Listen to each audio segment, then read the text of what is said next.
I want to talk about Colorado and Texas Tech, which is for me the biggest game on the schedule this side of LSU, Alabama, Ole Miss, Georgia.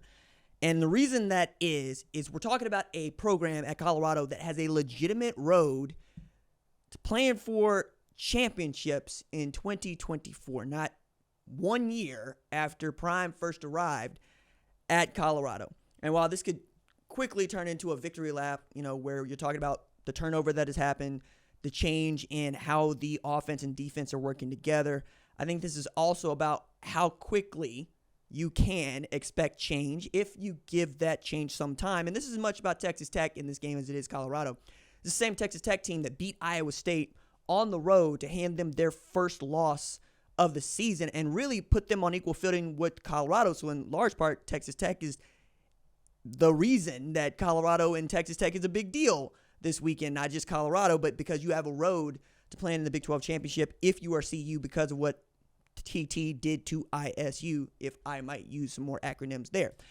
Now, Joey McGuire and Texas Tech, I think, are a really good indicator of what this league is about because not only were they able to beat Iowa State, they also got shellacked, beat down by a Baylor program that has really been thinking about whether or not they want Dave Aranda to be their head coach in 2025.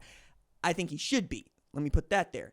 But it has been up and down for most of the Big 12, and it's been topsy-turvy. The three programs that I expected to be at the top of the Big 12 standings are at the bottom, and they suck. Oklahoma State, so bad that Mike Gundy was blaming everybody but himself, including people that support that program come hell or high water, and then brought their finances into it. Kansas started out as a top 25 team, and they look cheeks. I'm not sure what exactly has gone wrong for them. But I do know that Andy Kotelnicki went to Penn State, Jeff Grimes came in, and it doesn't seem to have worked. Whereas it worked for Jeff Grimes at BYU, and it seemed to work for Jeff Grimes at Baylor. I wonder what is going on with, Jalen Daniels and Devin Neal and just that entire program right now, because I expected them to be very much in the spot that we're looking at Iowa State in, that we're looking at BYU in, who's undefeated, I might add here, among others, right? And then there is, of course, Utah, which hasn't really had Cam Rising playing quarterback more than a couple of games over the last 2 years, and that man could still get a medical red shirt, but I don't know if Kyle Whittingham wants to come back to the program if it's going to be this. Maybe he just wants to get it back in a good spot so he can hand it to Morgan Scalley, but if Morgan Scalley's the head coach in waiting, perhaps it's his time to try to dig them out of this hole that the Utes find them in, as I don't see them winning the Holy War. That's for damn sure, and they might lose to Colorado. Meanwhile, Colorado has Texas Tech, Oklahoma State, Kansas, Utah. Only Texas Tech has a winning record of that group. And Colorado is the only ranked team of that group. Okay, Colorado's won 5 of its last 6, and depending on how Kansas State goes, if you get to keep Travis Hunter, who doesn't go out injured, you don't lose 4 of your top 6 receivers in that game, feels like Colorado might be able to win that game. But they lost it to Kansas State, and then Kansas State did them a solid and lost to Houston. So they've got losses to BYU and Houston, which puts them in this tie with Iowa State. I want to really give flowers to Robert Livingston and Phil Lodeholt for really fixing the 2 glaring weaknesses of that program.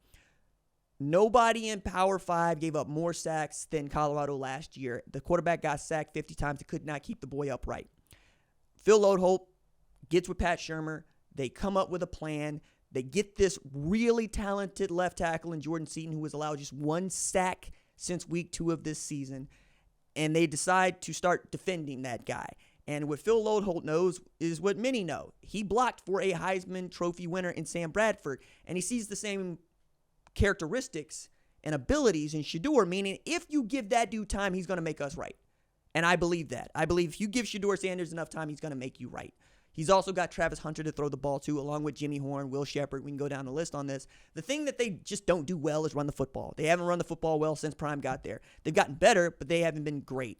The only team in Power 4 that averages fewer yards per rush than Colorado is Florida State. Florida State averages 2.67 yards per rush. Colorado averages 2.77, which is just enough to make you think that, yeah, there are times when they're going to run the ball, but when you got to get a play made, it's going to be 2 looking for 12.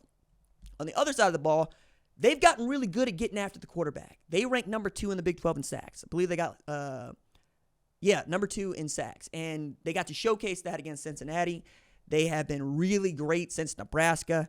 but it's really just been their corners holding up against man pressure that has been outstanding. On the one hand, yeah, I can certainly tell you that Travis Hunter is always going to be Travis Hunter, and he's always going to be the guy that can make anybody change what they want to do based on where he is lining up. But what I'm thinking about is DJ McKinney on the other side of that having to hold up too. So if the pass rush and the pass coverage ain't working, you're going to give up explosive plays.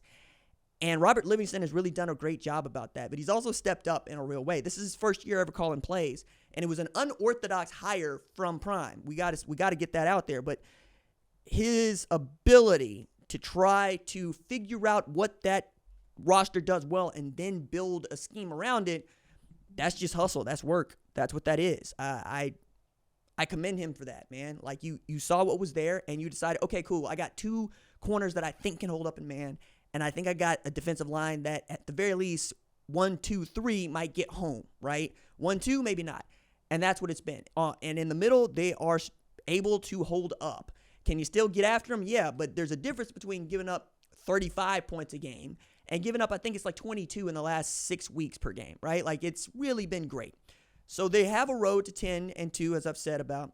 And as Colorado fans can't seem to talk one way. Like, I would love to have a conversation right here in the comments on the channel with somebody who is really taking a look at Colorado and not believing that we're going to win a national championship this year, or that, we coming is all they got to say.